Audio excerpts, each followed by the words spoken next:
No se quieren llevar el dinero de las personas, lo que aquí se está buscando es hacer una homologación al sistema como lo tiene el IMSS. Hay que entender que en el Infonavit, aunque sí tienen un director general del Infonavit, ese director no toma decisiones, no opina, en realidad su voto no cuenta al momento de la toma de decisiones importantes, como si en el IMSS. Toda la estructura me parece complicada y sí tiene esta preocupación de por qué quieren tener una presencia, no de un órgano tripartito, porque aunque de una manera superficial así es, el cargo que tienen y el porcentaje que tiene de poder el gobierno y de control del gobierno es mucho más alto. La pregunta es ¿por qué? Salvador. Bueno, mencionaban anteriormente un tema muy importante, el tema del mercado, el tema de la oferta. Históricamente, sobre todo durante los últimos 36 años del modelo neoliberal, creo que podemos coincidir que dejarle en manos al mercado de todo lo que tiene que ver, sobre todo con temas estratégicos como la energía o como la vivienda, resulta desastroso. Nada más hay que volver a ver las estadísticas del 50% de la población de los trabajadores que no tienen acceso a una vivienda, no tienen acceso a un crédito, simple y sencillamente porque pertenecen al sector informal. Esta reforma es lo que ataca. Habría también que recordar o contextualizar de dónde viene la reforma. La reforma tiene un objetivo específico, quizás dos, pero el primero es establecer el derecho a la vivienda digna por parte de los trabajadores en el artículo 123, numeral 12. De hecho, es una de las propuestas del paquete de reformas que presenta el presidente Andrés Manuel López Obrador el pasado 5 de febrero. Se le da el correcto trámite legislativo, pasa a reforma constitucional, ya declarada, por cierto, ya se hace la declaratoria constitucional, y ahora, ¿qué es lo que se está haciendo? Impulsar esta reforma secundaria, lo que decía Yamel, que es esta reforma secundaria a la ley del Infonavit, para que se cuente con un peso mayor, y ahí sí hay que decirlo, un peso mayor por parte del gobierno en la Asamblea General, que es una asamblea tripartita.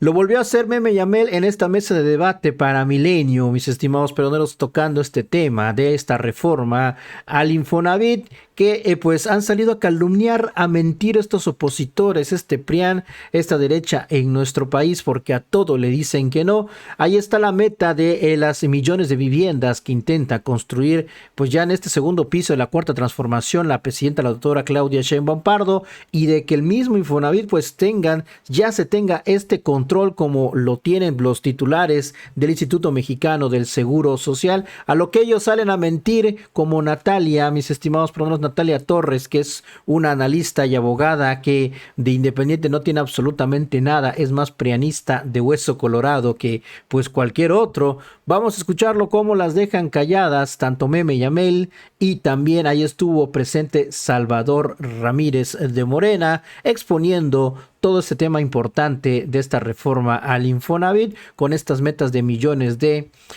pues viviendas para los jóvenes y para quienes no tienen accesos a ella, y todo esto que el mismo PRIAN, que antes pues no criticaban, pues quiere oponerse en esta reforma que se va ya a discutir y ya va a haber un parlamento abierto el próximo año. Vamos a escucharlo, mis estimados amigas y amigos peroneros. Corre video. Claudia Sheinbaum y Octavio Romero decían que lo que están buscando es más control y vigilancia de los ahorros. Por otro lado, la oposición dice quieren llevarse el dinero, quieren robarse el dinero de las personas. Meme, ¿qué opinas?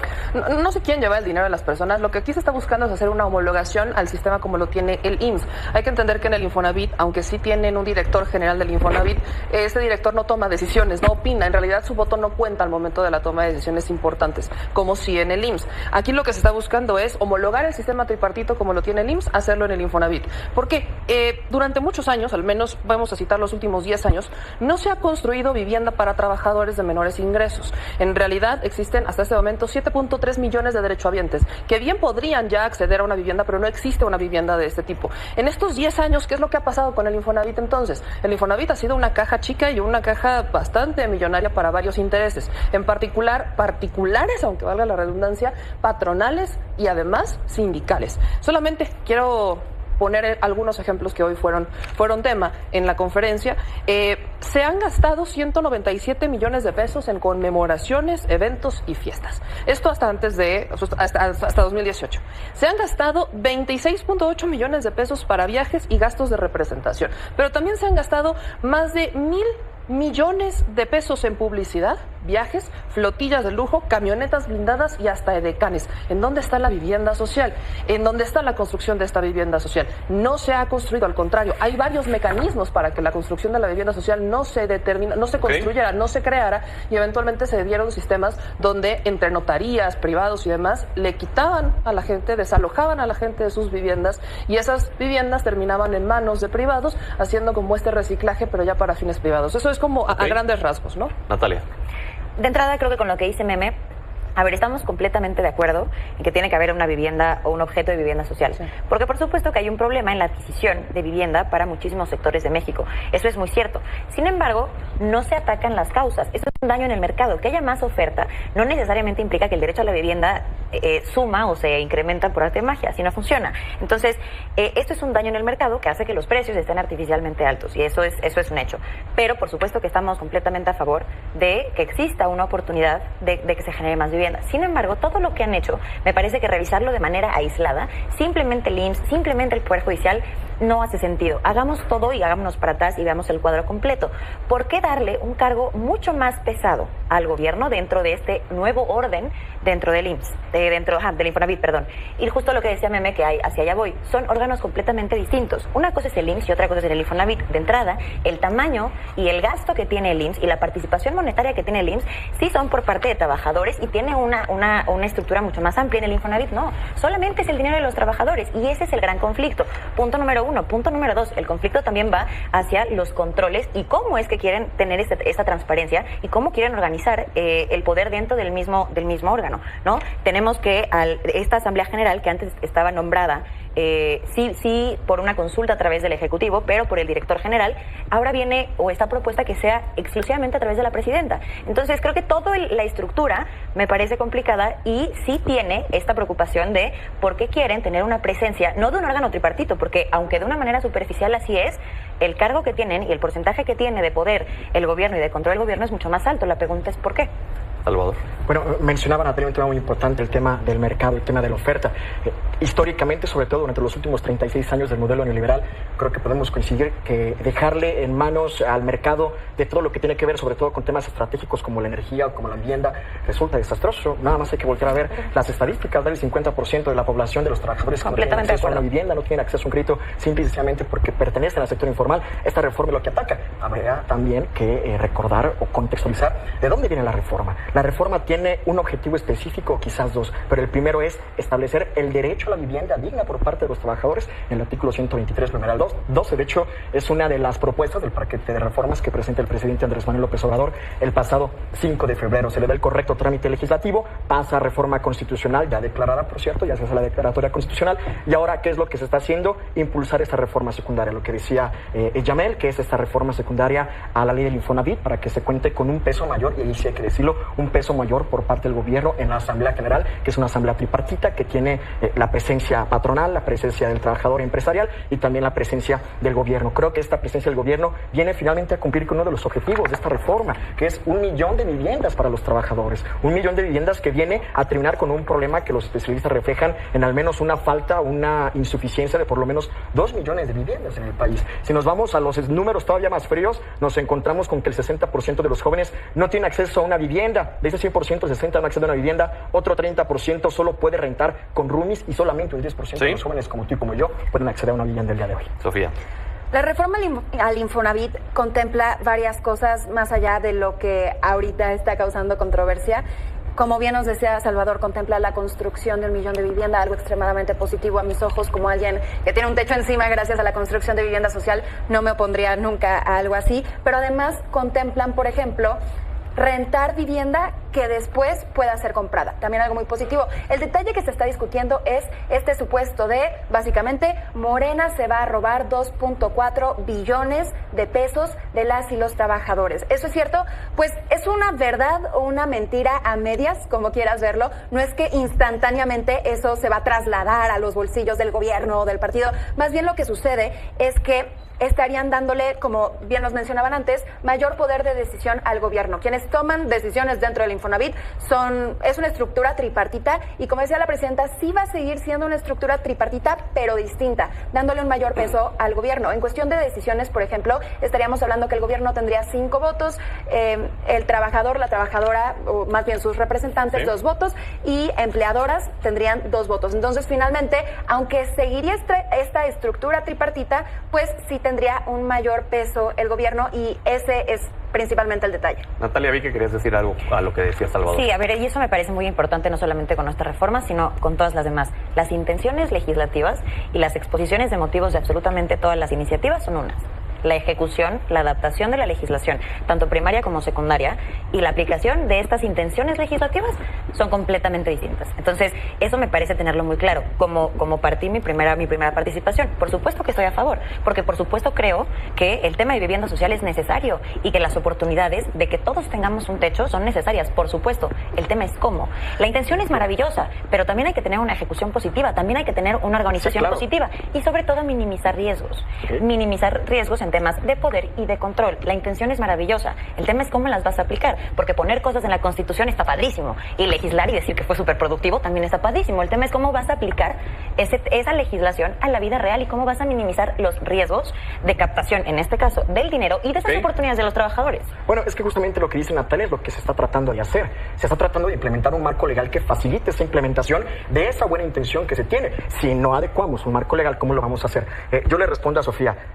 No es ni una verdad a medias, ni es una mentira a medias el decir que el gobierno se va a quedar con el dinero. Es una total mentira. De hecho, sería bueno desagregar el presupuesto del Infonavit, 2.5 billones, como lo refieren ustedes. De esos 2.5 billones, 763 mil millones están en fondos a largo plazo, que el Infonavit no puede disponer. Ni tampoco eso significa que de repente mañana Octavio Oropeza va a disponer de ese dinero, porque ustedes mismas lo dijeron. Octavio Oropeza no tiene voto a menos que sea unánime dentro de esa asamblea. Tiene varios comités, hay comité de administración, comité de auditoría, la asamblea, y en todas ellas hay participación. ¿Y cómo están integrados esos comités? ¿Y por qué se modifica una presencia mucho mayor al gobierno? A ver, es que tú lo viste, tú escuchaste la nota con la que empezó Pedro. Un esquema de corrupción terrible entre 2013 y 2015. ¿Quiénes encargados? ¿Entre 2013 y 2015? A ver, Salvador, ¿quieres hacer una pregunta, Sofía? Créditos que se otorgaban hasta 4 veces. Salvador, ¿cómo se llama este senador de Morena? Sofía, pero era el gobierno vamos a dejar... Yo los digo. Salvador. ¿Cómo? Meme, Natalia, orden, por favor. Orden en la sala. Como pequeño paréntesis a lo que estábamos mencionando, ¿quién es este senador plurinominal por el que nadie votó directamente, pero que está ahí cómodamente y que fue titular del Infonavit durante todo este tiempo con Enrique Peña Nieto, que tanto dijo hoy Octavio Romero que estuvieron plagados de corrupción? Pues fue Alejandro Murat. Alejandro Murat, que era del PRI, que fue gobernador de Oaxaca, que estuvo manchadísimo en corrupción y que ahora, quién sabe por qué, mágicamente tiene un escaño con Morena. Y ¿sí? Sí, o sea, sí, yo voy a hacer varias anotaciones justo respecto a esto. Efectivamente, está Alejandro Murat y yo de verdad espero que ahora que están hablando de todas estas investigaciones, ahora que todo esto está saliendo a la luz, pues si él tiene alguna irregularidad, que como ahí está, se debe de aclarar. Hasta que las aclare, lo denunció. que las aclare, porque no, a ver, aquí nadie se trata de empañar a nadie. Y no solo es él, también es David Penchina, que es el que entra después de Alejandro Murat. Pero ahorita Natalia se hace una pregunta, ¿por qué el gobierno debe tener más peso en todo esto? Pues es muy sencillo. En este momento solamente tienes a la representación sindical y patronal votando. Y han votado en contra incluso hasta de que se transparente. Han votado en contra de que se audite. Han votado en contra de que se revisen los gastos. La administración pasada, la de Carlos Martínez, fue la primera auditada. Fue el primer director del Infonavit auditado porque pese a que lo amenazaron, él lo dice públicamente, pese a que lo amenazaron y pese a que la representación sindical y la representación patronal votaron en contra de responder a la auditoría, él presenta una carta y de él entrega la respuesta sin importarle lo que dijeran los otros dos. Entonces, si estamos viendo cómo han actuado en el pasado, creo que la respuesta es justamente esa. ¿A quién le tienes que dar más peso? Pues sí, al que en este momento estará obligado. Y creo que regresamos a debates pasados que hemos tenido. ¿Por qué tendríamos entonces que confiar en el gobierno hoy cuando antes no lo hicimos? Bueno, hoy tienes un gobierno que tiene una mayor legitimidad. ¿Quiere decir que eso es suficiente? No. Necesitamos que en esta legislación secundaria tengamos estos también mecanismos de control, sobre todo para nosotros, no, para el trabajador. Para el trabajador que ni siquiera tiene un mecanismo de control a través de su propio sindicato. No hay que olvidar eso. Los sindicatos, aunque tienen una razón de ser, ha sido muy difícil transformarlos. ¿De quién depende la transformación de los sindicatos? De los sindicalizados. Y muchas veces ellos no las pueden transformar porque están amenazados o viven bajo quién es el que controla sus contratos, es el sindicato. Okay. Entonces, hay varias cosas que considerar. Natalia. Ahí nada más haría una pregunta. Si el efecto o si lo que se trata es de ser transparentes, ¿por qué eliminamos a la Comisión Nacional Bancaria de Valores de esta ecuación? Aquí estás hablando, entiendo que la transformación que hoy se va a dar es que el Infonavit pasa de ser una institución de créditos a ser ya una institución que se dedica a la construcción. Ahí mi duda es, si esto ya va a pasar, que es la razón para sacar a la CNB, entonces, ¿qué va a pasar, por ejemplo, con la Comisión Nacional de Vivienda y qué va a pasar con SEDATU? Que estas dos instituciones sí también tienen dentro de sus facultades la construcción de vivienda social. Por eso estoy totalmente de acuerdo en que no nos apresuremos. Viene una legislación secundaria. Este es un tema al que hay que meterle mucha puntualización, hay que hacer un muy buen trabajo y no tenemos por qué ir a prisas. Urge, claro que urge muchísimo, porque hay gente que no ha tenido una posibilidad de acceder a la vivienda. Y algo que también decía, que decían los tres en realidad, porque no solo decía Sofi, el Infonavit es curioso, se supone que es institución de crédito y que está destinada a darle crédito a quienes, a los trabajadores, evidentemente, que su prioridad, ¿cuál es la prioridad de una empresa o cuál es la prioridad de un Infonavit? Darle préstamos o darle créditos al trabajador que menos tiene. Pues le ha dado créditos hasta los que tienen 100,000 pesos, o sea, cuyo salario es de 100,000 pesos, que no digo que no se los den, pero tu objetivo prioritario debe de ser el que menos salario mínimo tiene, ¿no? Sofía, y luego vamos contigo, Salvador. También es interesante, Meme decía que esto no tiene que ir a las carreras, y coincido totalmente. Lo que creo que preocupa a algunas personas, que podemos ver ciertas acotaciones, ver ciertas cosas positivas en estas modificaciones y ciertas cosas preocupantes, es que precisamente lo que hemos visto en esta legislatura, particularmente desde que llegan nuevos legisladores, es que se han encargado de aprobar reformas a las carreras. Eso es lo que yo creo causa esta incertidumbre. Ojalá se notaran estas preocupaciones y se hicieran modificaciones, pero ya vimos que, por ejemplo, en la eliminación de los organismos autónomos, por ejemplo, en la reforma al Poder Judicial, estas modificaciones que se estaban planteando se escucharon y se ignoraron. Entonces, podría bien volver a suceder. ¿Crees que el Parlamento abierto que anunció hoy Ricardo Monreal sea una simulación solamente? La verdad es que, como tienen la mayoría en ambas cámaras, pueden perfectamente, no estoy diciendo que lo vayan a hacer, pero podrían perfectamente hacer una simulación. Vemos lo que pasó con el Poder Judicial. Se escucharon en estos parlamentos, pero al final hicieron lo que querían hacer. Entonces podría volver a ocurrir. ¿Tú sí crees que será una simulación? Por supuesto, porque ya lo han hecho de esa forma. Y porque precisamente con el tema del Poder Judicial se habló, se presentaron escritos, se hicieron movilizaciones, se platicó con senadores, tratamos de pedir ayuda, platicamos con Noroña para ver si podíamos tener una opción de... Y bueno no ocurrió. Platicarle, le llaman a increpar y llegar y gritarle. No. 14 oficios presentados que se contestaron después del 15 de diciembre, que ya fue publicada la reforma. Esa fue su justicia pronta y expedita y escuchar al pueblo. 14 escritos presentados antes de que incluso pasara a Cámara de Diputados, de que se aprobara, de que se enviara al Senado. Lo único que yo estoy diciendo es, esta apertura me parece que sí pasa, brutal, maravillosísimo. Ojalá si se tuvieran todo lo demás. Sin embargo, sí creo que por supuesto que es una simulación. Y tocando los últimos dos puntos. Punto importante, no lo hagamos a las carreras. Pues sí, es básicamente lo que hemos pedido con absolutamente todo, que menciono también este punto. Claro que se necesita regular y sí hacer una legislación que lo contemple es un punto importante. El tema es cómo. Atiborrar la Constitución de cosas no es un paso. Hay que hacer cómo, hay que saberlo hacer bien. Todas las reformas constitucionales de este proceso legislativo han llevado el correcto curso legislativo. No se han repetido párrafos, voy para allá. Nada más quiero que hagamos así como el análisis de lo importante y de lo relevante que resulta para nuestra generación esta reforma a la ley de vivienda. Es que eso ya está. Es súper relevante. Solo quiero meterme un tema. Me voy a meter un tema económico muy preciso. Okay. El tema de los fallos del mercado. Ahorita que hablan del mercado. Realmente, ante los fallos del mercado que generalmente llegan a producir los privados, el único que puede resolverlos en un tema tan importante como es el de la vivienda, pues es el gobierno, es el Estado. Tenemos el tema de la gentrificación, los créditos hipotecarios que duran hoy 30, 40 años. Lo vivo con mi madre. Mi propia madre tuvo que endeudarse 30 años para pagarlo. Ahora, otra cosa es que el Infonavit, en lugar de tener intermediarios como ahora se está planteando con empresas filiales, con intermediarios reconocidos que no sean los compadres. ¿Y creadas por quién van a ser esas empresas filiales? Déjame terminar. De hecho, va a ser una empresa filial del Infonavit, regulada. O sea, del Estado. Pues, ¿y qué tiene? ¿Y eso qué tiene de malo? ¿Qué tiene de malo tener una empresa paraestatal? Entonces, ni siquiera está considerada como paraestatal. Lo que pasa con el Infonavit es que el Infonavit, en lugar de tener intermediarios, el Infonavit lo convirtieron en intermediario. Porque ahora resulta que la única forma de adquirir un crédito en Infonavit era yendo primero con un privado, comprarle una casa carísima a 30 años de endeudamiento y luego ir con el Infonavit a que te diga cuántos puntos tengas. Eso es impensable, es ilógico. Meme. Apunto algo aquí. La empresa privada, la empresa tal y como conocemos, lucra. La empresa estatal no tiene, su objetivo no es lucrar. Aquí hay que entender cuando lo llevamos justamente a la Constitución es porque se busca garantizar un derecho. Si buscamos garantizar un derecho, por supuesto que te tienes que hacer, ojo, aquí nadie está en contra de las empresas y tendríamos por qué estar en contra de ellas. Estamos en contra de los abusos que en el Estado se les permitieron y que a través de redes de participación de políticos y demás fomentaron que tengamos y que señalemos puntualmente la participación, por ejemplo, de un Alejandro Murat o de un David Penchina en este tipo de casos, que por cierto han generado un desvío de recursos que no conocemos ni siquiera la magnitud porque no han permitido que se auditen. Entonces, yo no estoy en contra, yo estoy a favor de que la empresa sea pública. ¿Por qué cambiar la estructura? Él sigue en el Senado, él está en la Senado. Si no se conocen, ¿por qué no fortaleces instituciones, haces las investigaciones y después reformas la Constitución? Ni siquiera tienes el problema focalizado. Estás fortaleciendo. No lo tienes focalizado y haces una reforma constitucional. ¿Por qué tendría? Porque tienes que garantizar un derecho que es a la vivienda social. Por eso apuntaba al inicio. El Infonavit le ha dado créditos incluso a quienes no son sus objetivos la garantía prioritarios. Del derecho no se da solo a través de la Constitución. No, se ejerce. Por supuesto. Exactamente. El hecho de que no esté en la Constitución ni siquiera implicaría que no fuera un derecho. No, porque la Constitución no solamente plasma derechos, también es muy cierto que ha sido escritos. A través de los amparos, otra vez regresamos a través de los amparos que han intentado evitar que el objetivo discúlpanos a los buenos abogados que bueno, ser buen abogado no es presentar lo siento, los amparos se hacen a través de constitucionalidad y derechos. A ver, vamos a que termine Memi y luego vamos Hay contigo. solo una cosa que quiero puntualizar, porque es cierto, hay que ir por un parlamento abierto, por supuesto que sí. Y lo platicamos, de hecho, cuando fue lo de la reforma al Poder Judicial. Lamentablemente, las buenas voces y las buenas propuestas no son escuchadas ni siquiera por la oposición. Y ese proceso ha enviciado los propios parlamentos, no Vamos, solamente... Una última intervención de forma rápida, por favor, Natalia.